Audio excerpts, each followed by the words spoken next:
नमस्कार, हस्तक्षेप में आपका स्वागत है। मैं हूं अमलेंदु उपाध्याय। देश में लोकसभा चुनाव की गतिविधियां तेज हो गई हैं।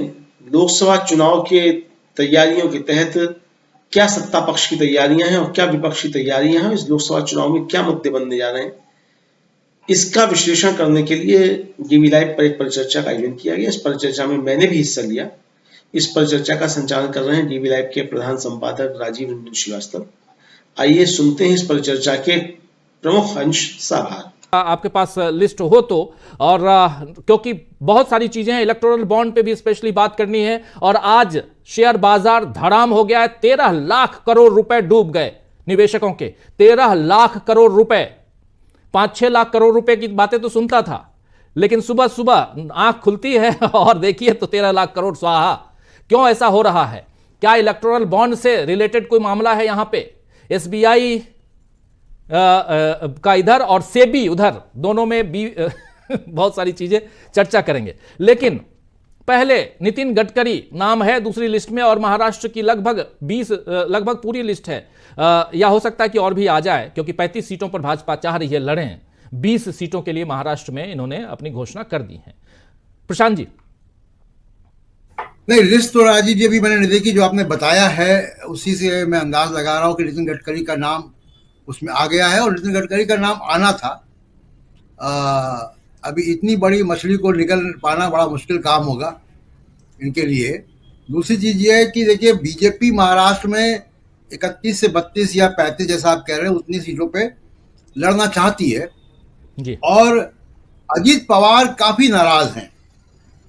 और अजीत पवार ये कह रहे हैं कि हम अपने आत्मसम्मान के साथ समझौता नहीं करेंगे। और अजीत पवार को अभी तक जो उनके हिस्से में सीटें आएंगी वो 3-4 सीटें ही आएंगी। और शिंदे गुट शिवसेना को 12 या 13 सीटें मिलेंगी। तो शिंदे ग्रुप भी उतनी सीटें मांग रहा था जितनी शिवसेना को मिला करती थी। तो जाहिर सी बात है कि बीजेपी ने इस बार जो सीटों का बंदरबाट था उसमें तराजू के साथ खेल कर दिया है, और इन दोनों अपने पार्टनर्स को इनकी जगह बता दी है। अब देखना यह है कि ये दोनों पार्टनर शिवसेना, शिंदे और अजीत पवार, हालांकि इनके सामने कोई विकल्प नहीं है कि ये माने, लेकिन हाँ, इनको देखना चाहिए मुड़ कर जरा हरियाणा की तरफ कि जेजेपी का क्या हाल हो रहा है। तो बीजेपी से हाथ मिलाने का क्या कीमत चुकानी पड़ रही है। जेजेपी के 4 या 5 विधायक बागी हो गए, विप को नहीं माना। विप इशू हुआ था जेजेपी की तरफ से हरियाणा में कि आपको एब्सटेन करना है, यानी सदन में नहीं जाना है। उनके 4 विधायक सदन में देखे गए विप का उल्लंघन करते हुए। अब वो बातें अभी सामने आएंगी। तो महाराष्ट्र का मामला फंसा हुआ है। जहां तक इंडिया गठबंधन की बात है राजीव जी, 17 तारीख को वहां रैली है। 17 तारीख से पहले इंडिया गठबंधन का सीटों का ऐलान वहां हो जाएगा। वो जो 5-6 सीटों पे एक मामला है, साउथ सेंट्रल सीट मुंबई की है या रामटेक की सीट है, इसको लेकर 1-2 सीटों पे घर्षण है वहां पे। वो मेरे ख्याल से वो चीजें जो है वो हो जाएगी। अब दूसरी बात जो इम्पोर्टेंट है राजीव जी, स्टॉक मार्केट आज क्यों गिर गया? कल स्टेट बैंक ऑफ इंडिया ने सुप्रीम कोर्ट के आदेश का पालन करते हुए एक लिस्ट दे दी इलेक्टोरल बॉन्ड्स की इलेक्शन कमीशन को, और हलफनामा भी दे दिया। और आज सुबह स्टॉक मार्केट गिर गया। क्या इन दोनों का रिश्ता है? क्या स्टॉक मार्केट को पता चल गया? क्योंकि स्टॉक मार्केट देखिए गिरा करीब 1.25%, लेकिन अडानी की कंपनियों के शेयर गिरे 8 से 9% जी। तो ज्यादा बड़ी बिजली अडानी जी के ऊपर गिरी है। अब इसका वाकई क्या रिश्ता है इलेक्टोरल बॉन्ड से, वो हमको देखना होगा आगे जब ये मामला खुलेगा। इलेक्टोरल बॉन्ड पे क्या पेच है, सुप्रीम कोर्ट का जजमेंट क्या कहता है, आगे क्या होने जा रहा है, इस पे अपनी बात रखूंगा। एक इंपॉर्टेंट बात राजीव जी ये है कि आपने कहा कि क्यों गिर गया स्टॉक मार्केट। जनवरी के महीने में जो इंडस्ट्रियल ग्रोथ है वो 3.8% गिरी है। रूरल इन्फ्लेशन भी बढ़ा है। अर्बन इन्फ्लेशन भी बढ़ा है। यानी ओवरऑल जो इकोनॉमिक हेल्थ है वो चरमराई है। और ये डेटा जब एनएसएसओ का आया है, वो डेटा का भी एक इम्पैक्ट इसमें होगा, अंतर्राष्ट्रीय फैक्टर भी होंगे, लेकिन ये बड़ा फैक्टर है। और एक जो सेंटिमेंटल असर है वो शायद एसबीआई की लिस्ट का रहा होगा। तो अभी ये सेकेंड राउंड पे आऊँगा तो मैं बात करूँगा इलेक्ट्रॉनिक, क्योंकि अभी भी वो पूर्वांचल के लोगों में एक कलाकार की हैसियत से उनकी लोकप्रियता है, तो शायद ये कारण रहा होगा। बाकी उनको बदलने पड़े हैं, और बदलने का कारण बहुत साफ है। बदलने का कारण राजीव जी, वो कांग्रेस और आम आदमी पार्टी का वोट शेयर है और समझौता है। तो अगर आप उन दोनों का वोट शेयर जोड़ लें तो आपको समझ में आ जाएगा कि क्या है, माजरा क्या है। और बड़े जो इनके मीनाक्षी लेखी जैसे मिनिस्टर थी, उनको ड्रॉप कर दिया। क्रिकेट खिलाड़ी गौतम गंभीर, उनको ड्रॉप कर दिया। हमारे कंस्टिट्यूंसी के थे हर्षवर्धन चले गए, तो सन्यासी ले गए।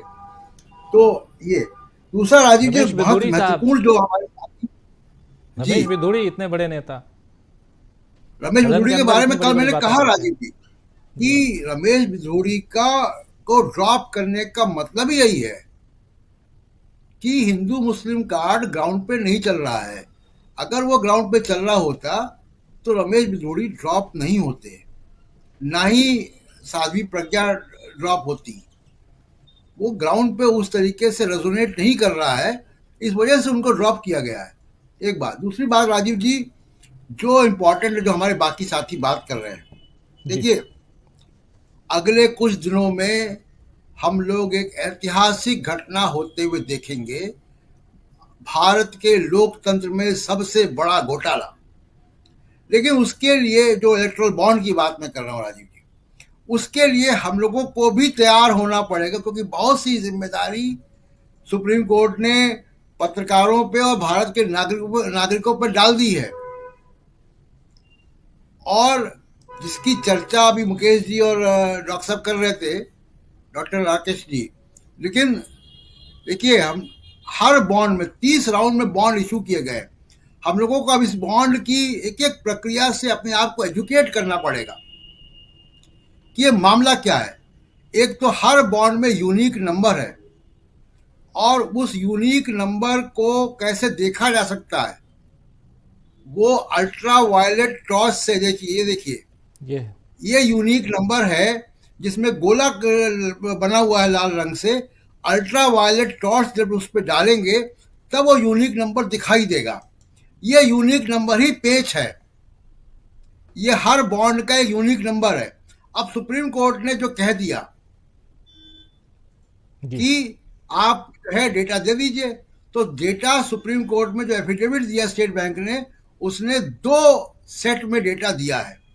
एक बॉन्ड को खरीदने वाले उनका केवाईसी, और दूसरा बॉन्ड को भुनाने वाली राजनीतिक पार्टियां, 2 अलग अलग सेट है। अब इन 2 अलग अलग सेट में हर एक बॉन्ड में एक यूनिक नंबर है जो अल्ट्रा वायलेट में दिख रहा है वहां पे स्क्रीन पे।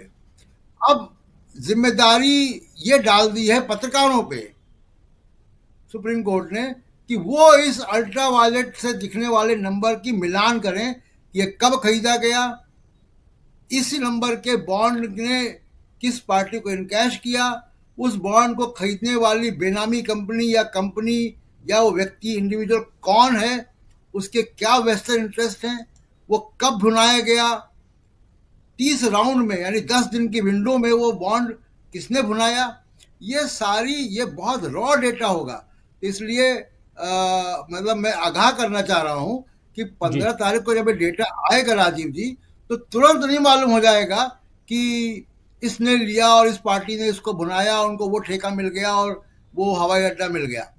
इस पे बड़ी मेहनत करनी पड़ेगी, और ये मेहनत सुप्रीम कोर्ट ने हम लोगों पे डाल दी है, पत्रकारों के ऊपर डाल दी है। अब सुप्रीम कोर्ट का भी इसमें देखिए जजमेंट को हम समझें। सुप्रीम कोर्ट ने ये कहा कि नागरिकों को ये जानने का अधिकार है कि किस पॉलिटिकल पार्टी को किसने चंदा दिया। अगर इस इंफॉर्मेशन से ये स्पष्ट नहीं हो रहा है कि किस उद्योगपति ने किस पॉलिटिकल पार्टी को चंदा दिया, तो वो सुप्रीम कोर्ट के जजमेंट का एग्जीक्यूशन नहीं है, वो उसका पालन नहीं है। तो सुप्रीम कोर्ट को दोबारा इसमें जो है फॉलो अप करना पड़ेगा कि इसको सरल तरीके से जो बात कही थी सुप्रीम कोर्ट से कि साहब हमको मिलान करने में टाइम लगेगा जी। सुप्रीम कोर्ट ने कहा कि मिलान करने की बात छोड़िए, पहले आप डेटा दीजिए। मुझे लगता है कि सुप्रीम कोर्ट ने उनके पास जो डेटा था वो ले लिया, अब वो इन्हीं से मिलान भी करवाएगा, हो सकता है कराना पड़े, क्योंकि देखिए पत्रकारों के पास, हमारे आपके पास एक लिमिटेड एक्सेस है। जो पब्लिक डोमेन में है, जो आरओसी की वेबसाइट है, हम उससे जाकर ही एक डिन नंबर के थ्रू हम निकालेंगे। लेकिन जो इनकम टैक्स अथॉरिटीज हैं, जो स्टेट बैंक ऑफ इंडिया है, जो गवर्नमेंट अथॉरिटीज है, उनके पास अनलिमिटेड एक्सेस है। वो काम वो 5 मिनट में कर देंगे जो हमको 2 महीने लगे करने में। लेकिन हम ये जिम्मेदारी स्वीकार करते हैं और पूरी पत्रकार बिरादरी इसको स्वीकार करती है कि हम ये चुनौती जो है एक्सेप्ट करते हैं। आप लाइए, हम उसकी परतें, जो उसकी जो लेयर्स है जिसके आपने छिपा रखा है, वो लेयर्स भी खुलेंगी।